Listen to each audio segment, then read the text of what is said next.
Every year, our family hosts a big barbecue where everyone shows up with their favorite side dish, and we all pretend Uncle Jim's stories are new.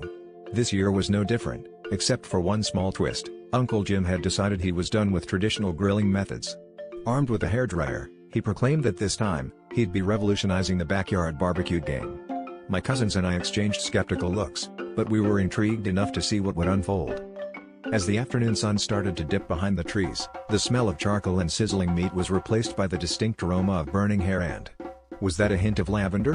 Uncle Jim was steadfast, waving the hairdryer over the steaks with the precision of a seasoned craftsman. He insisted that this technique, which he called blow done, was the future of grilling. We watched in bemused fascination as steaks turned a peculiar shade of grayish-brown, their juices evaporated long before they had a chance to sizzle. By the time we sat down for dinner, the steaks had a unique texture that could only be described as crispy leather. Yet, the real entertainment was Uncle Jim's passionate debate over the merits of blow-down versus medium blow.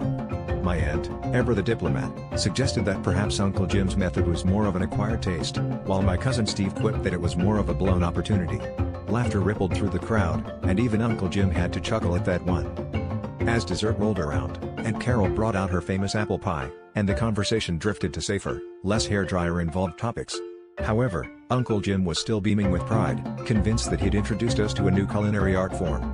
And as we all dug into our slices of pie, he leaned back, hairdryer in hand, and declared, "Next year, I'm thinking of trying sous vide with a curling iron."